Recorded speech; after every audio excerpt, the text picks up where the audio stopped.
Good morning, ladies and gentlemen, and welcome to AP US History as we look today at what the United States was doing while totalitarian dictatorships were rising in Europe. Because as Europe was turning towards totalitarianism, or was being taken over by it, and as Japan expanded their greater East Asia co-prosperity sphere, the United States did our best to look away. After all, in the 1920s, the United States was enjoying our success, too much so to worry about problems far away. And in the 1930s, we had plenty of problems of our own in the Great Depression. Besides, Americans had learned our lesson during the Great War and had returned to isolationism. We had no desire to be drawn into such a conflict again. In fact, in the 1930s, to the extent that Americans paid attention to other countries at all, our main goal was to get along.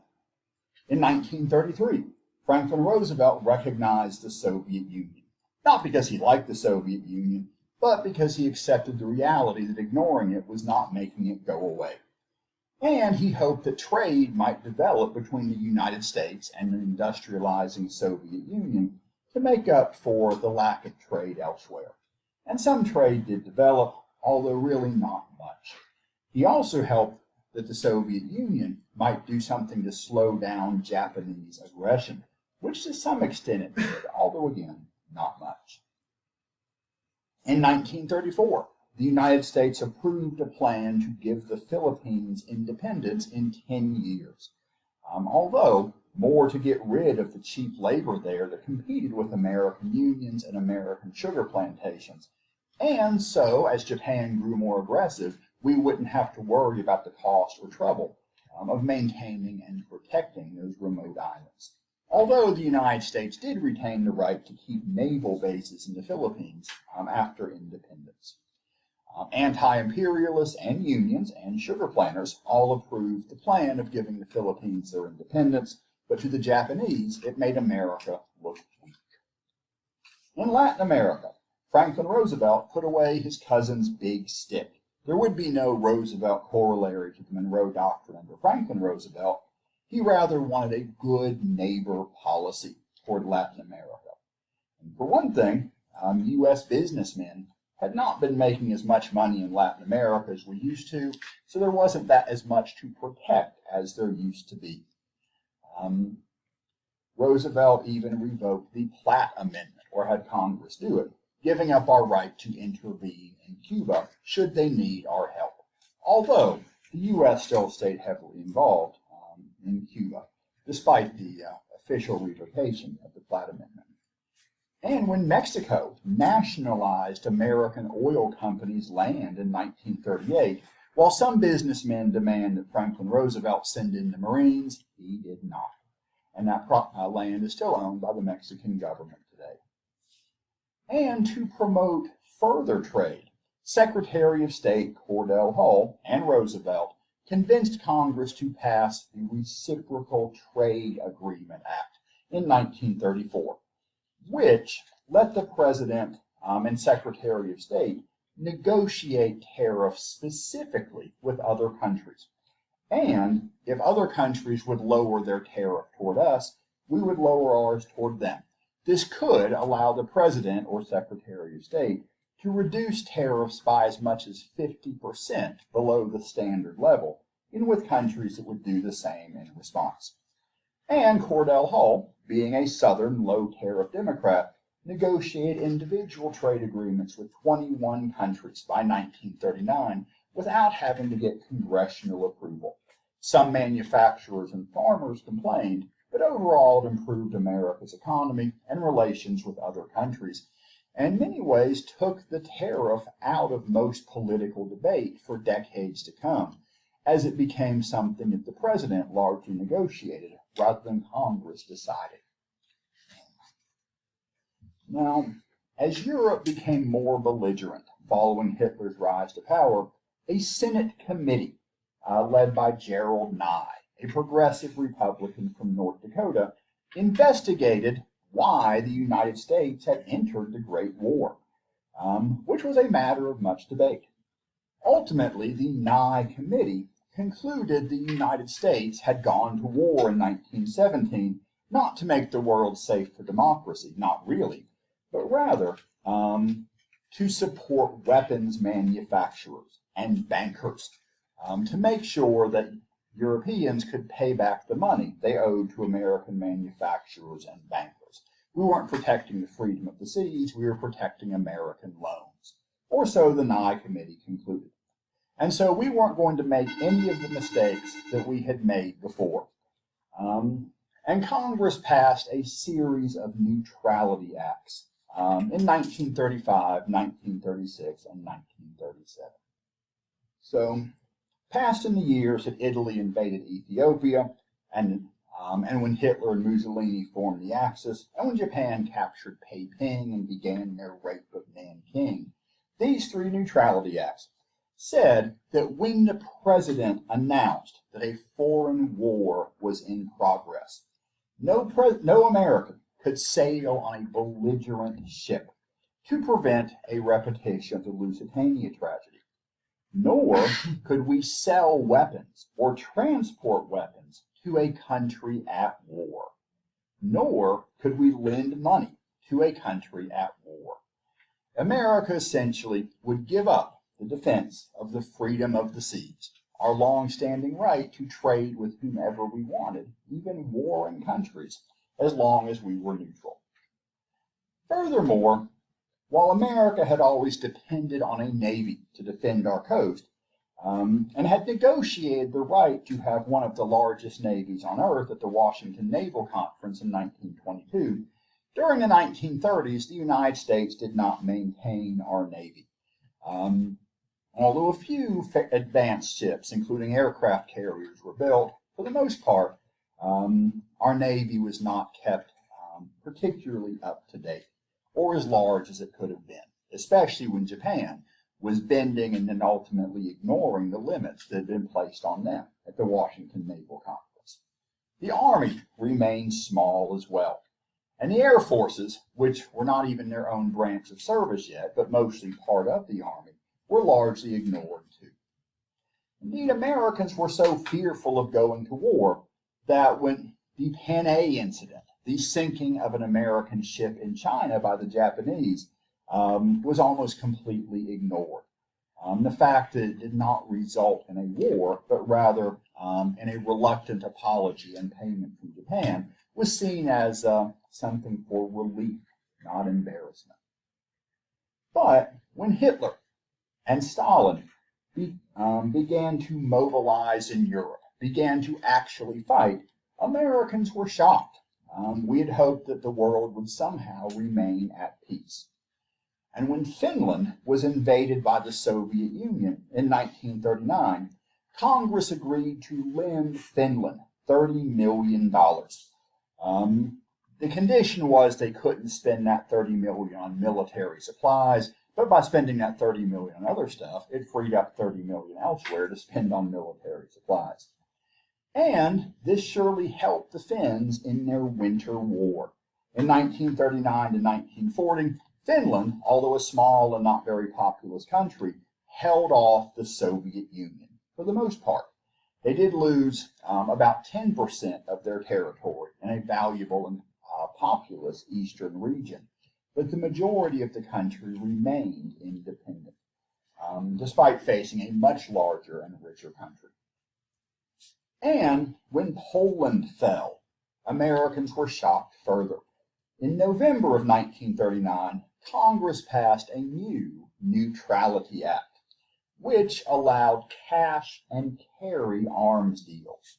So that under the Neutrality Act of 1939, foreign countries, even countries at war, could purchase American-made weapons.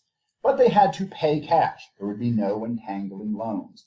And they had to carry the material in their own ship. So they pay cash and can come and get it. They can buy American-made weapons. In principle, this was neutral, but in reality, there's a bias built in, because which country was best prepared to actually come and carry stuff back to Europe? Yes, England. The British controlled the seas. Only they really had the capacity to take advantage of cash and carry arms deals. So there's an implicit favoritism towards the Allies, and the Germans clearly knew this. And when Blitzkrieg was renewed in the spring of 1940, and the Germans rapidly took over Denmark and Norway and the Netherlands and Belgium and Luxembourg and finally France itself, until Britain stood alone against Hitler, Roosevelt, who had personally never liked the ideas of appeasement or isolationism, asked Congress to do more, asked Congress for the money to rebuild America's military, just in case. And within a year, Congress had granted him $37 billion, more than the entire cost of the First World War, while we were still officially neutral, but trying to get prepared. In September of 1940, Franklin Roosevelt negotiated a deal with the new British Prime Minister, Winston Churchill. And under this agreement, nicknamed the Destroyer Deal, the United States gave Britain 50 old destroyers, which are a fairly small warship, but one that can be useful for chasing down submarines. In return, the United States got 99-year rent-free leases on naval bases in British colonies in the Western Hemisphere, because that's the only hemisphere we need. This deal is more symbolic than anything else. The ships were useful to Britain, but again, they were small and not especially modern. More importantly, though, this opened the door for future aid to Britain. Indeed, shortly after this, Roosevelt said, America should offer Britain all aid short of war. 4 days after the Destroyer Deal, September 6, 1940, Congress passed the Selective Service and Training Act, creating only the third nationwide draft and the first peacetime draft in American history. Initially, with America still at peace, the Selective Service and Training Act provided to draft and train 1.2 million soldiers into the Army, 800,000 more reservists every year. Later, of course, it was expanded as the world conflict expanded too. But opposition grew as well and became better organized. In between the Destroyer Deal and the Selective Service Act, on September 4th, 1940, the America First Committee was founded to oppose anything that might lead the United States into war. At its peak, it had 800,000 members, including many people who were famous either at the time or would become famous later. Senator Gerald Nye was a member. The writer Sinclair Lewis, the poet E.E. Cummings, Alice Roosevelt Longworth, daughter of Theodore Roosevelt, Walt Disney, a Yale law student no one had heard of yet but would meet later, Gerald Ford, were all members. And the most famous American of all, Charles Lindbergh, was a leader and really the spokesman of the America First Committee. Indeed, he had recently toured Germany, been given a guided tour in part by Hitler himself of the German Air Force, and had become convinced the German Air Force was unstoppable. Furthermore, while Germany's far from perfect, they're the only thing holding back the Soviet Union. And as bad as Hitler is, Stalin, many people felt, might be even worse. And of course, if you've been paying attention, you noticed all this was taking place in 1940, which of course is an election year. And in this election year, the Republicans surprised, I think, everyone, even perhaps themselves, by nominating a liberal Democrat, Wendell Willkie, for president. Feeling that Roosevelt's New Deal was still so popular, the best thing they could do would be to run their own version of Roosevelt. Willkie basically said he would keep doing the New Deal, but better, except without TVA, as power companies were still opposed to it. But the Democrats also surprised people with their nomination, nominating Franklin Roosevelt. 2 terms may have been good enough for George Washington and everyone up to this point, but in the midst of this crisis, it was felt America needed to stay with the same leader. Although not everyone agreed. His own vice president, Cactus Jack Garner opposed him for the nomination, as did some other prominent Democrats. But ultimately, the Democrats chose for FDR to run for a third term. Because his vice president had turned against him, they picked a new vice president, Secretary of Agriculture, Henry Wallace, a Democrat, but at heart a socialist, to be his running mate. In the election of 1940, Roosevelt did not win by quite as large a margin as he had in 1936 or even 1932, but it was a clear victory nonetheless. The Republicans said win with Willkie, but the American people felt otherwise, feeling in large part that if war did come, Roosevelt's experience would make him the better leader. Although Roosevelt insisted he wanted to keep America out of war. In a fireside chat in December of 1940, he said that America should be an arsenal of democracy, providing the weapons so that other countries could fight the war. Indeed, by 1941, Britain was running low on money and no longer had the cash for cash and carry. In desperation, Roosevelt proposed lending or leasing supplies to Britain and perhaps other allies, which could be returned, he said, after the war, although some questioned whether a tank wasn't much like chewing gum, if you wanted it back or not once somebody was done with it. Roosevelt, though, in his fireside chat, said, suppose my neighbor's house catches fire, and I have a length of garden hose. If he can take my garden hose and connect it to his hydrant, I may help him to put out his fire before it spreads to my house.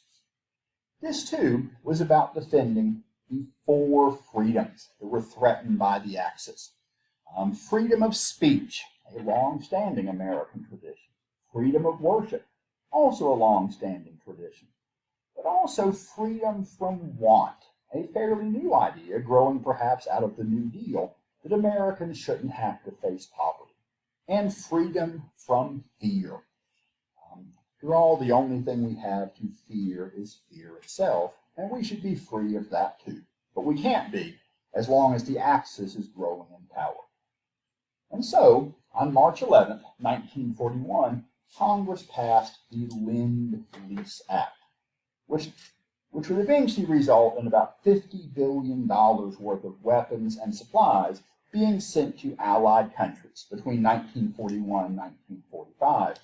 It also helped American factories get used to producing weapons that the U.S. Army would need when we entered the war ourselves. And much of this aid was in the form of a lease, eventually paid back. I believe Britain is still paying us back for the Lend-Lease Act. Germany, of course, saw this as being far from neutral, and in May of 1911, a German U-boat sank the unarmed American merchant ship USS Robin Moor. And in June, America found someone else to receive Lend-Lease aid, that being the Soviet Union. Hitler, by this point, had given up on invading Britain, at least for now, and so violated the Nazi-Soviet pact by invading the Soviet Union on June 22, 1941, in what the German army called Operation Barbarossa. And this was another Blitzkrieg, and at first it was wildly successful. The Soviet army was still weak and poorly led as a result of Stalin purging many of the officers of the Russian army. All of that was already beginning to change, and under the stress of combat, new leaders would certainly arise, but not right at first. And many of the people in the Western Soviet Union, Lithuanians, Ukrainians, and others, at first welcomed the Nazis as liberators who had come to save them from Stalin's cruel regime. Except for the Nazis, these Slavic peoples, these Baltic peoples, were subhumans themselves, suitable not to work with against the Soviet Union, but rather to enslave, use as slave labor now, and perhaps exterminate one day.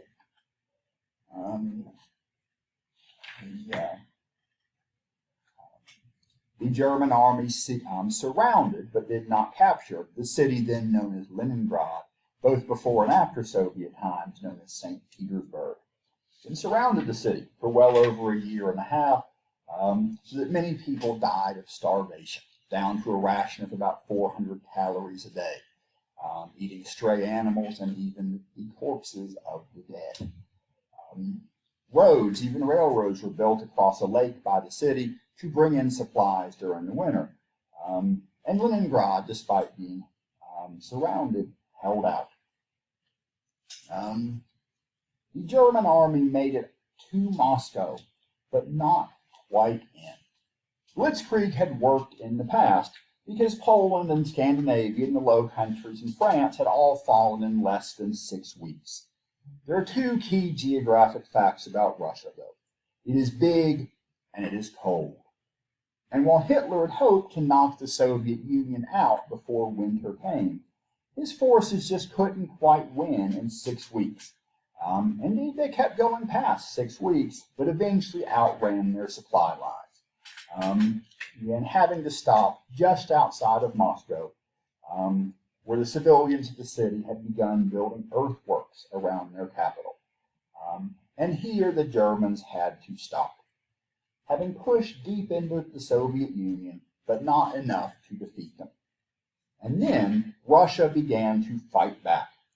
Although communism is internationalist, Stalin began to use Russian nationalism, invoking the history and culture of the Russian people, to support a great patriotic war, the same name used when the Russians fought back against Napoleon.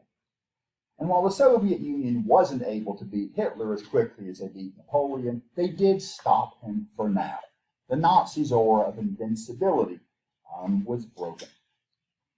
And as this was going on, in August of 1941, Franklin Roosevelt and Winston Churchill had a secret meeting aboard a warship off the coast of Newfoundland, at which they drafted the Atlantic Charter, which was publicly released on August 14th, once both men were safely back home. And this laid out the English-speaking powers' general plans for the war if America should enter it. So we're making basic war plans and even post-war plans, while not yet officially at war. And the guiding plan for the war would be Germany first. Sure, Italy is part of the Axis too, and are being aggressive in their own way. Japan is now part of the Axis, and might get involved in the war at some point, but Germany has to be first. For one thing, they are the big threat to Britain. And the Atlantic Charter also laid out a plan for the world after the war, not so different from Wilson's 14 points. The U.S. and Britain pledged not to try to take over new land. Indeed, we hardly took over any. Borders, we said, would be determined by the peoples living within them. And in some cases, they actually were. The post-war world would be disarmed and peaceful, with civil rights, freedom of the seas, low tariffs for everybody. And to maintain that, a new international organization to replace the League of Nations, what would be called the United Nations eventually. Indeed, throughout World War II, the United Nations was a term often used to refer to the Allies. So when the UN was actually created in 1945, it was using a term that had already been used for the Allies for some time.